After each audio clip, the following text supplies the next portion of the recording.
Bismillahirrahmanirrahim. Allahumma salli wa sallim ala Sayyidina Muhammad wa ala ali Sayyidina Muhammad. Ketika membicarakan tentang ibadah kurban, yang terfikirkan di dalam benak kita, di dalam pikiran kita adalah peristiwa penyembelihan yang dilakukan oleh Nabi Ibrahim alaihissalam atas putra kandungnya sendiri, yaitu Nabi Ismail alaihissalam. Sehingga banyak dari masyarakat kita yang kemudian mengambil kesimpulan bahwasanya pelaksanaan kurban yang pertama kali dilakukan di muka bumi adalah yang dilakukan oleh Nabi Ibrahim alaihissalam. Syekh Syamsuddin Al-Qurtubi di dalam kitabnya Al-Jami' li Ahkamil Quran menceritakan tentang cikal bakal pertama kali pelaksanaan ibadah kurban di muka bumi. Di dalam kitabnya disebutkan manusia yang pertama kali melakukan kurban adalah Qabil dan Habil. Keduanya adalah putra dari Nabiullah Adam alaihissalam.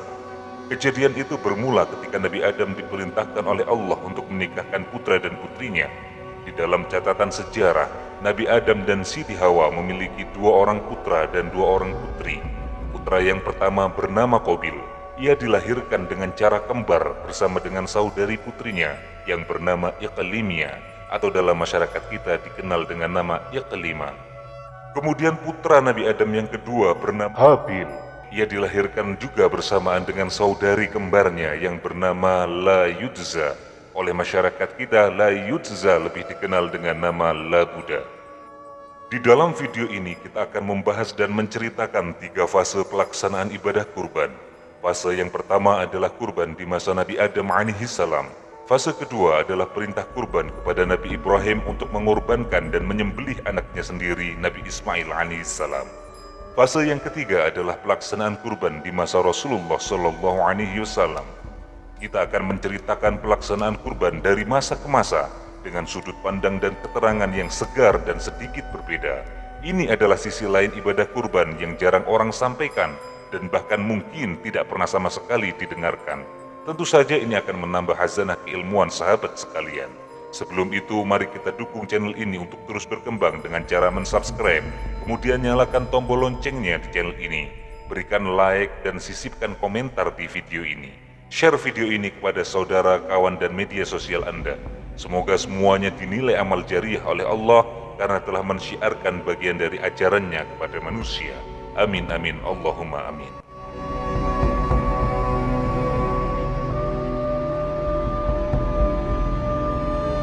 Setelah Nabi Adam dan Siti Hawa diturunkan ke dunia, mereka melanjutkan kehidupannya di dunia ini menjadi manusia biasa. Untuk menyambung hidupnya, mereka mengerjakan tanah, mengolah tanah, bercocok tanam, menjadi petani. Mereka juga menjadi peternak. Bahkan mereka juga beranak pinak menghasilkan keturunannya. Hingga suatu ketika, Allah Subhanahu wa Ta'ala memerintahkan Nabi Adam untuk menikahkan putra dan putrinya. Akan tetapi pernikahan itu dengan disertai syarat bahwa tidak boleh menikahi saudari kembarnya sendiri. Walhasil, Qabil harus menikah dengan Layudza, sedangkan Habil harus menikah dengan Iqlimia. Nabi Adam alaihissalam kemudian menyampaikan perintah itu kepada anak-anaknya. Akan tetapi ternyata putranya yang pertama, yaitu Qabil, tidak mau menerima perintah itu. Ia lebih suka untuk menikahi saudari kembarnya sendiri, yaitu Iqlimia. Konon katanya, Iqlimia lebih cantik daripada Layudza. Dengan sikap yang sangat arogan dan sombong, Qabil berkata, "Ana ahaqqu bi ukhti." Aku ini lebih berhak terhadap saudari perempuanku sendiri. Qabil tidak menerima perintah itu. Bahkan ia berdalih bahwa seharusnya pernikahan itu terjadi antara saudara kembar, karena baginya saudara kembar menunjukkan berhak dan tidaknya untuk dinikahi. Jika sudah kembar, maka tentunya saudara kembarnya yang pantas untuk menikahinya. Berbagai nasihat sudah disampaikan oleh Nabi Adam kepada Qabil supaya ia mau menikahi Layudza serta mengikhlaskan saudari kembarnya menikah dengan Habil. Hanya saja berbagai upaya yang dilakukan sang ayah sama sekali tidak membuahkan hasil. Bahkan tidak sesekali Qabil melemparkan kata-kata yang tidak pantas, tidak sopan kepada Nabi Adam alaihissalam. Ia berani berkata kepada ayahnya dengan kurang ajar, "Sesungguhnya Allah tidak pernah memerintahkan pernikahan ini, wahai ayahku. Semuanya hanyalah kehendakmu sendiri." Ia menuduh Nabi Adam telah membuat-buat perkara syariat yang disyariatkan kepada anak-anaknya. Sikap keras kepala yang ditampakkan oleh Qabil ini membuat ayahnya begitu terpukul. Nabi Adam menjadi sedih. Nabi Adam juga bingung untuk mengambil sikap. Dalam keadaan yang seperti itu, Allah mewahyukan kepada Nabi Adam untuk memerintahkan anak-anaknya melakukan kurban. Faqala Adam, faqurba qurbanan fa ayyukuma yuqbalu qurbanuhu fa huwa ahqqu bil fadli. Nabi Adam berkata kepada anak-anaknya, "Wahai anak-anakku, laksanakanlah kurban. Siapa saja yang kurbannya diterima oleh Allah, maka ia lebih berhak untuk mendapatkan yang baik."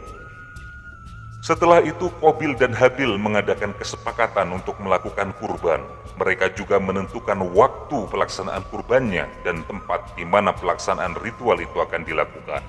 Qabil sangat yakin bahwa dirinya lebih layak dan lebih berhak untuk bisa menikahi Iqlimiyah. Ia juga sangat yakin bahwa kurbannya yang akan diterima oleh Allah.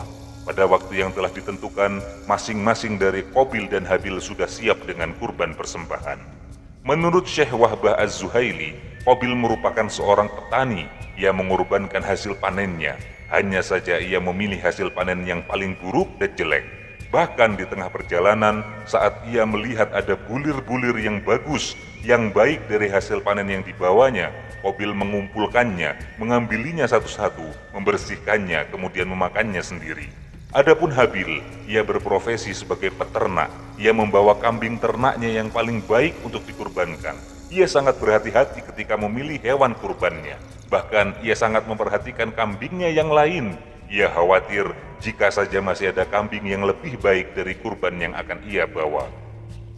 Setelah mereka berdua melaksanakan kurban, Nabi Adam alaihissalam kemudian berdoa dan berserah diri kepada Allah. Beliau menyerahkan Allah untuk menentukan kurban siapa yang akan diterima olehnya. Setelah beberapa waktu dari doa yang dipanjatkan, ternyata kurban Habil yang diterima. Dengan demikian, Habil berhak untuk menikahi Iqlimiyah. Melihat semua itu, Qabil menjadi sangat iri.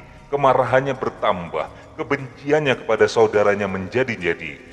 Qabil kemudian mengintimidasi dan mengancam Habil. "Ya Habil, atamasya 'alal ardi yarakan nasu afdalu minni la aqtulannaka." Wahai Habil, apakah engkau akan berjalan dengan bangga di muka bumi ini dan orang-orang akan mengira bahwa engkau lebih baik dari diriku? Sungguh aku akan membunuhmu. Mendengar ancaman saudaranya, dengan tenang Habil menjawab, "Walima taqtuluni ya Qabil? ولا ذنب لي في قبول الله قرباني وإنما يتقبل الله من المتقين." Kenapa engkau akan membunuhku? Sedangkan tidak ada salah bagiku ketika Allah menerima kurbanku, bukan kurbanmu. Sungguh Allah menerima kurban dari orang-orang yang bertakwa. Mendengar jawaban dari Habil, bertambahlah kemarahan dan sifat berang pada diri Qabil. Bahkan ia benar-benar akan melaksanakan niatnya membunuh saudaranya. Qabil tidak menerima dengan hasil kurban yang telah dikeluarkan oleh Allah. Apalagi mendengar nasihat dari adiknya, bertambahlah sifat setan di dalam dirinya. Ia lupa bahwa Habil adalah saudaranya sendiri. Yang terlintas dalam benaknya hanyalah bagaimana cara membunuh Habil. Menurut Syekh Abdul Haq bin Atiyah Al-Andalusi di dalam kitab tafsirnya, kesempatan untuk membunuh Habil datang saat Nabi Adam melakukan ibadah haji ke Baitullah. Qabil akhirnya mempersiapkan segala kebutuhan yang ia perlukan, kemudian ia melancarkan niat jahatnya. Akhirnya Qabil berhasil membunuh adiknya, yaitu Habil. Karena perbuatannya membunuh Habil itu, maka Qabil menjadi manusia pertama di muka bumi yang melakukan pembunuhan terhadap sesama manusia. Dari tindakan tersebut, sampai saat ini, dosa Qabil akan terus bertambah, akan semakin banyak apabila terjadi pembunuhan. Karena ia adalah orang yang pertama kali melakukan pembunuhan dan ia yang mencontohkan perbuatan keji itu. Sebagaimana disampaikan oleh Rasulullah, "La taqtul nafsan zulman illa kana ala ibni Adam al-awwal kiflun min dammiha." Tidaklah seseorang dibunuh secara aniaya dengan cara zalim kecuali putra Adam yang pertama, yaitu Qabil, mendapatkan bagian dari dosanya. Hadis riwayat Al-Bukhari. Dari penjelasan di atas dapat disimpulkan bahwa berkurban sebenarnya sudah dilakukan jauh sebelum pengutusan Nabi Muhammad, bahkan jauh sebelum pengutusan Nabi Ibrahim alaihissalam. Dalam kejadian ini, Qabil tercatat sebagai orang pertama yang tega membunuh sesama manusia demi menuruti hawa nafsunya belaka, disertai dengan rasa iri ketika kurban yang ia bawa tidak diterima oleh Allah. Disebabkan sikap iri pada adiknya, Qabil telah mencatatkan namanya dalam sejarah sebagai pembunuh pertama di balik peristiwa pertama kali pelaksanaan kurban.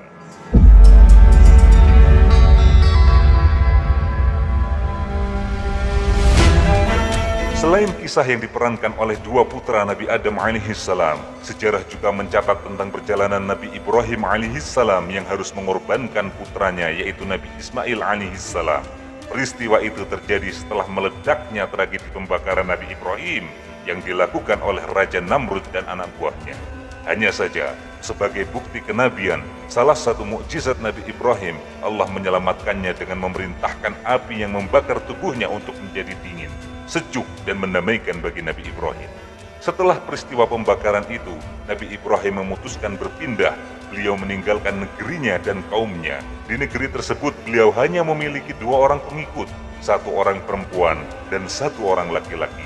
Yang perempuan bernama Sarah, yang laki-laki bernama Lut. Sarah kemudian dijadikan istri oleh Nabi Ibrahim, sedangkan Lut adalah yang kelak menjadi nabi penerusnya, yaitu Nabi Lut alaihissalam. Nabi Ibrahim keluar meninggalkan negeri tercinta, negeri yang berada di bawah kekuasaan raja yang kejam, raja yang zalim, yaitu Raja Namrud.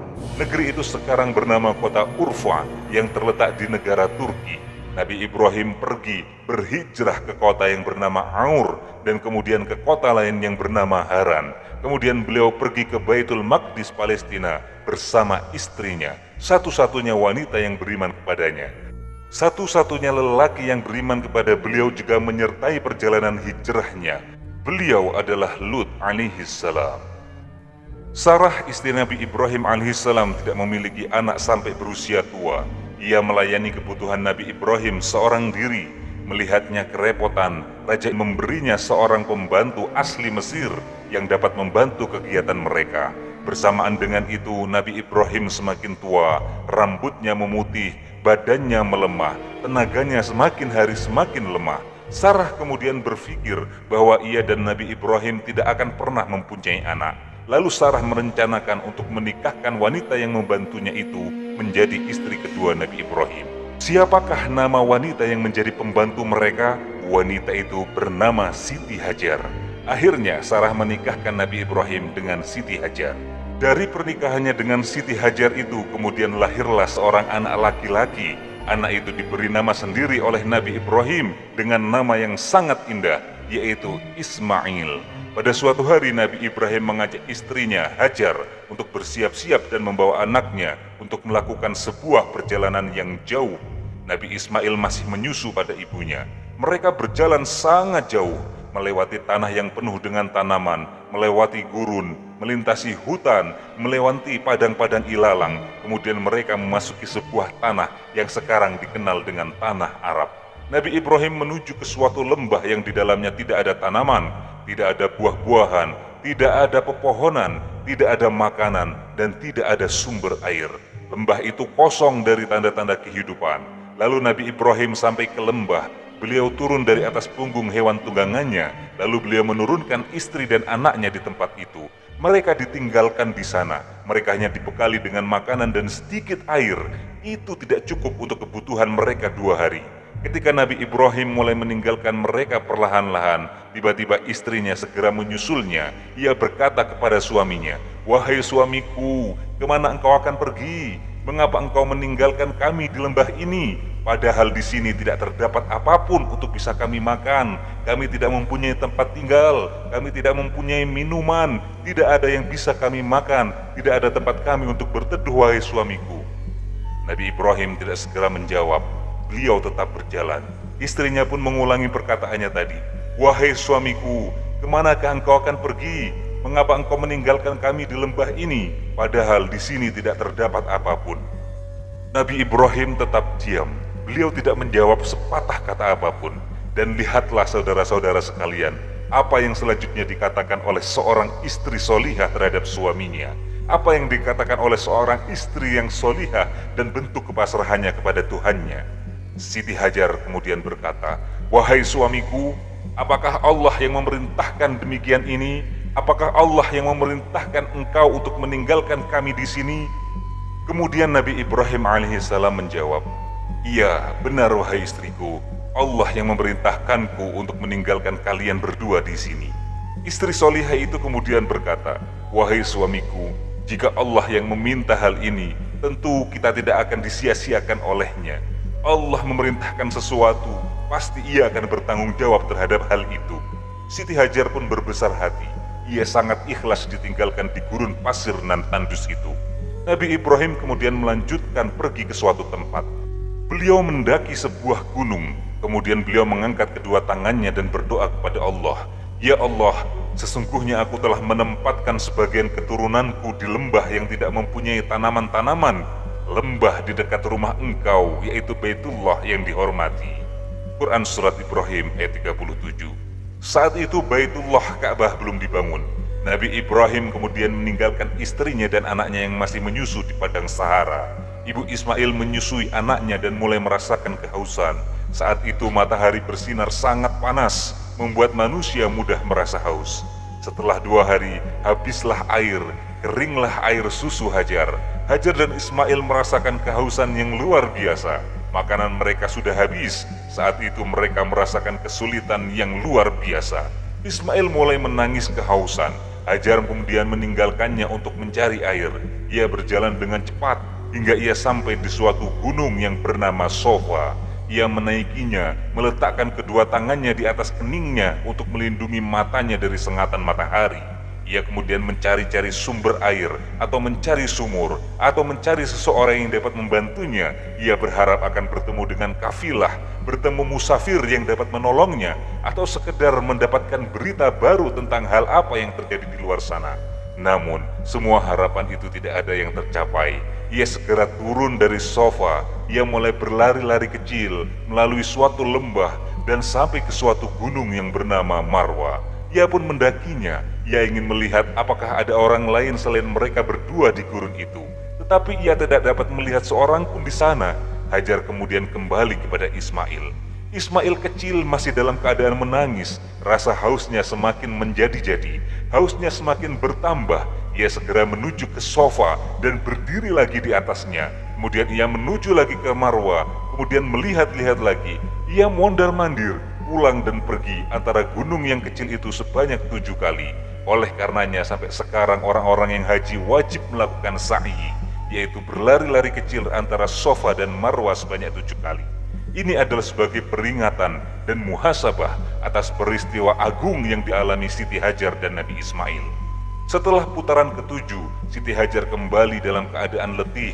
Ia duduk di sisi anaknya yang masih terus menangis. Di tengah-tengah situasi yang sulit itu, Allah Subhanahu wa Ta'ala menurunkan rahmatnya. Ismail yang menangis menghentak-hentakkan kakinya di atas tanah pasir. Ia menangis histeris. Tiba-tiba dari tanah yang diinjak kaki Ismail, muncullah air yang mengalir dari dalam tanah. Airnya sangat jernih. Sedikit-sedikit tiba-tiba menjadi terus banyak. Air tersebut terus mengalir sampai kemudian menggenang dan berlimpah ruah. Siti Hajar menamainya dengan air Zam-Zam, yang artinya air yang melimpah. Hajar kemudian mengambil air dengan tangannya. Ia bersyukur kepada Allah. Ia kemudian meminum air itu dan juga meminumkannya kepada Ismail. Kehidupan tumbuh dan bersemi di kawasan ini. Sungguh benar apa yang dikatakan oleh Hajar. Allah tidak akan membiarkan siapapun selama mereka berada di jalan Allah. Berkat air Zam-Zam itu, kafilah, musafir mulai menjadikan lokasi itu sebagai rute perjalanan mereka. Bahkan orang-orang mulai tinggal di kawasan itu. Tanda-tanda kehidupan manusia semakin nampak jelas di sana. Nabi Ibrahim beberapa kali mengunjungi Hajar dan Nabi Ismail. Nabi Ismail mulai tumbuh menjadi remaja yang tangguh dan tangkas. Ia amat soleh dan cerdas. Nabi Ibrahim sangat sayang dan menaruh perhatian yang luar biasa kepada Ismail. Akan tetapi ternyata di puncak kasih sayang antara anak dengan ayahnya itu, Allah Subhanahu wa Ta'ala menginginkan menguji mereka dengan ujian yang dahsyat. Suatu malam, Nabi Ibrahim bermimpi Dalam tidurnya ia diperintahkan untuk menyembelih dan mengorbankan anak satu-satunya, yaitu Ismail. Anak yang sudah ia tunggu-tunggu hadirnya selama kurang lebih 8 tahun, ternyata harus dikorbankan untuk Tuhannya. Yang lebih berat lagi, Nabi Ibrahim sendirilah yang diperintahkan untuk mengeksekusi, untuk menyembelih Ismail. Menurut sebagian pendapat, usia Nabi Ismail pada waktu itu adalah 7 tahun. Ada juga yang mengatakan berumur 13 tahun. Sebagaimana dijelaskan oleh Syekh Wahbah Zuhaili dalam kitab Tafsir Al-Munir. Nabi Ibrahim sangat bingung bagaimana menyikapi mimpinya. Ia tidak lantas membenarkan, namun tidak pula mengingkari. Nabi Ibrahim merenunginya beberapa kali. Beliau memohon kepada Allah supaya Allah memberinya petunjuk yang benar kepadanya. Setelah malam yang sangat membingungkan itu selesai, ternyata pada malam kedua, mimpi itu datang lagi. Mimpi yang sama, begitupun dengan malam ketiga, mimpi itu datang lagi. Setelah mimpinya yang ketiga, Nabi Ibrahim yakin dan membenarkan bahwa mimpi itu benar. Mimpi seorang nabi adalah wahyu yang wajib dilaksanakan. Setelah itu, Nabi Ibrahim menyampaikan tentang mimpinya kepada anak sematawayangnya. فَلَمَّا بَلَغَ مَعَهُ الشَّعْيَ قَالَ يَا بُنَيَّ إِنِّي أَرَى فِي الْمَنَامِ أَنِّي أَذْبَحُكَ فَانْظُرْ مَاذَا تَرَى. Wahai anakku, sesungguhnya aku melihat di dalam mimpiku, aku tengah menyembelihmu. Lihatlah, pikirkanlah bagaimana pendapatmu. Quran Asy-Syaffat ayat 102. Mendengar pernyataan dari ayahnya, dengan tegas dan penuh ketenangan Nabi Ibrahim menjawab, Qala ya abati fa'al ma tu'mar, satajiduni insyaallahu minas sabirin. Ismail menjawab, wahai ayahku, lakukan apa yang diperintahkan Allah kepadamu. Insyaallah engkau akan mendapatiku termasuk orang yang sabar. Quran Surat As-Saffat ayat 102. Mereka berdua adalah sosok yang sangat taat pada perintah Allah. Nabi Ibrahim dan Nabi Ismail alaihissalam melakukan apa yang telah menjadi ketetapan bagi keduanya. Dengan hati yang sedih, dengan raut wajah yang dipenuhi linangan air mata, semuanya harus mereka ikhlaskan. Semua itu demi memenuhi perintah Allah. Bahkan Nabi Ibrahim harus mengorbankan anaknya sendiri, disembelih olehnya sendiri, dilakukan oleh dirinya sendiri. Namun semua itu mereka lakukan sebagai bukti bahwa seorang hamba haruslah mengikuti semua perintah Tuhannya.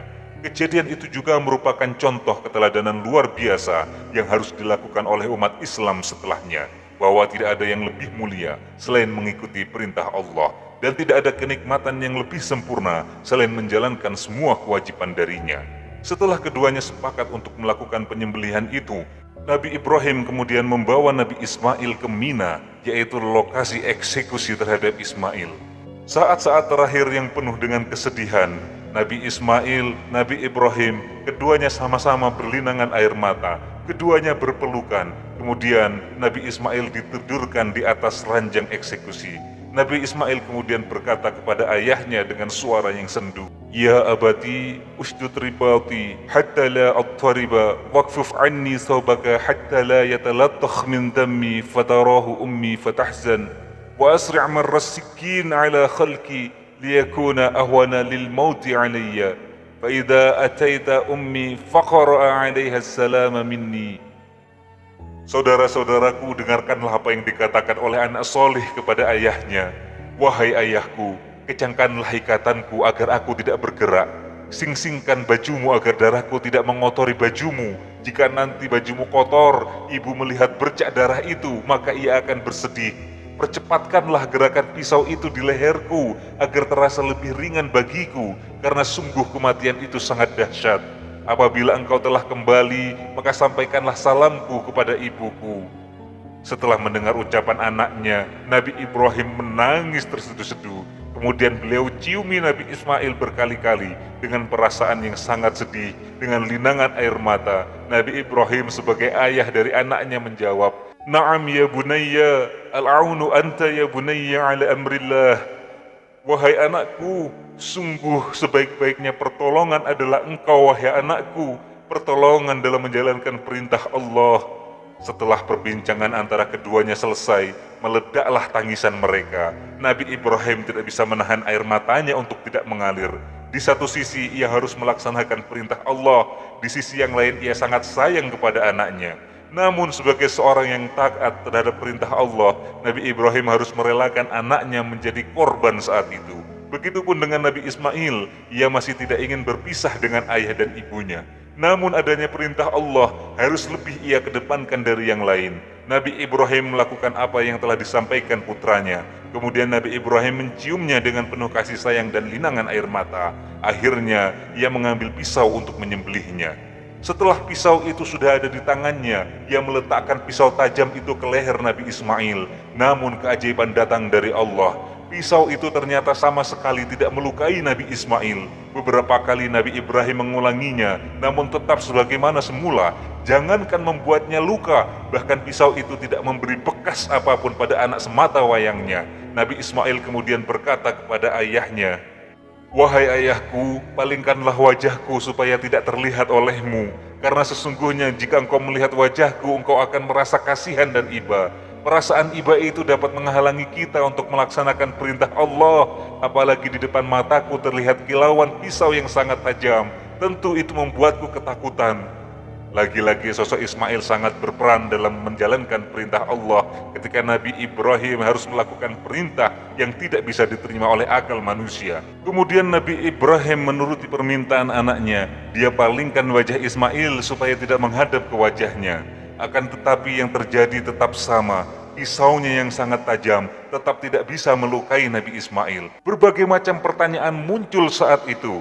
Di mana pisau yang sudah diasah dengan sangat tajam itu? Pisau yang bisa memotong habis satu buah pohon besar dengan satu buah pukulan. Pisau yang bisa membelah batu yang sangat keras. Tidak bisa melukai leher Nabi Ismail yang begitu halus dan lembut. Saat itulah Allah menurunkan firman-Nya sekaligus menjawab berbagai macam pertanyaan.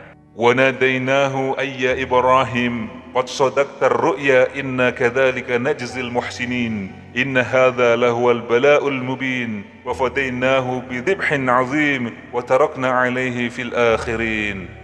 Lalu kami panggil dia, "Wahai Ibrahim, sungguh engkau telah membenarkan mimpi itu.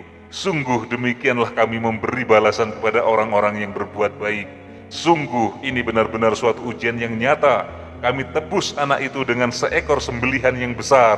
Kami abadikan untuk Ibrahim pujian di kalangan orang-orang yang datang setelahnya." Seperti itulah kisah heroik, histeris, dan sangat dramatis yang terjadi pada Nabi Ibrahim dan putranya, Nabi Ismail alaihissalam. Ketika keimanan dan keyakinan sudah melekat di dalam jiwa, ia mampu mengalahkan segala kemauan yang bersifat rasionalitas. Meskipun rasio tidak menerima akan tindakan seorang ayah untuk menyembelih anaknya, namun keimanan lebih ia kedepankan dari itu semua. Setelah semua skenario itu selesai, sangat tampak kesabaran dan ketaatan Nabi Ibrahim dan Nabi Ismail. Oleh karenanya Allah tidak menghendaki penyembelihan itu terjadi, bahkan melarangnya dan menggantinya dengan seekor kambing yang sangat besar. Menurut Syekh Jalaluddin Al-Mahalli di dalam kitab tafsir Al-Quran Al-Karim, kambing yang digunakan sebagai ganti dari penyembelihan tersebut merupakan sembelihan yang agung atau dzibhul adzim, karena sebenarnya kambing itu merupakan kurban dari Habil yang diangkat ke langit saat Allah memerintahkannya untuk melaksanakan kurban, lalu digembalakan di surga untuk waktu yang sangat lama dan kemudian diturunkan lagi ke bumi sebagai ganti dari Ismail alaihissalam. Lalu bagaimana dengan kurban pada masa Rasulullah sallallahu alaihi wasallam? Rasulullah Muhammad sallallahu alaihi wasallam adalah khatamul anbiya, penutup para nabi. Beliau adalah penerus dari nabi-nabi yang sudah ada. Nabi Muhammad sallallahu alaihi wasallam adalah penerus dari millat Ibrahim, penerus dari agama yang dibawakan oleh Ibrahim. Rasulullah melakukan kurban pada waktu haji wada di Mina setelah sholat Idul Adha. Beliau menyembelih 100 ekor unta. 70 ekor disembelih dengan tangannya sendiri, 30 ekor yang lain disembelih oleh Sayyidina Ali radhiyallahu an. Di sini berakhir sejarah kurban dengan sangat indah, sempurna, dan membumi di seluruh jagat semesta, dijaga dengan sangat sempurna oleh generasi sahabat, tabi'in, tabi'ut tabi'in, sampai pada generasi mutaakhirin. Menyadari aspek yang sangat penting dalam prosesi pelaksanaan kurban adalah sifat dan kapasitasnya sebagai syiar utama Hari Raya Idul Adha, maka mampu mewujudkan sabda Nabi Rasulullah SAW, tiada satu amalan pun yang dilakukan seorang anak manusia pada Yaumun Nahr, pada hari raya kurban, yang lebih dicintai oleh Allah selain menumpahkan darah kurban yang disembelih. maka berbahagialah kamu karenanya. Hadis riwayat At-Tirmidzi. Aspek syiar paling utama dari ibadah kurban yang dimaksud adalah pada prosesi penyembelihannya, bukan pada distribusi atau yang lainnya. Maka untuk menguatkan makna tersebut, Rasulullah memilih ungkapan bahasa yang sangat vulgar untuk membahasakan kurban sebagai ibadah yang paling dicintai oleh Allah di hari raya Idul Adha. Rasulullah mengungkapkannya dengan istilah ihraqid dam, yang berarti tumpahkan darahnya, alirkan darahnya. Yang dimaksud adalah alirkan darah kurban yang disembelih. Wujud dari semua itu, di masa Nabi Muhammad dan setelahnya, manusia menyembelih satu hewan kurban untuk diri dan keluarganya, dan berserikat di dalam pahalanya. Semuanya dilakukan atas dasar kesadaran spiritual yang sangat dalam, bahwa daging dan darah kurban tidak akan sampai kepada Allah. Yang sampai adalah ketakwaan kita kepada Allah, dengan memperhatikan konsep kehalalan dan kehigienisan ketika dikonsumsi oleh masyarakat. Cinta, ketaatan, kepatuhan, ketundukan, dan pasrah kepada Allah melalui Rasulullah menjadi teladan yang patut untuk ditiru di zaman kita ini. Karena kehidupan hedonisme telah mampu mengalahkan peran agama dalam hidup kita. Inilah hikmatut tasyri' dari sejarah kurban, dari generasi sahabat sampai pada kita sekarang. Wallahu a'lam bishawab.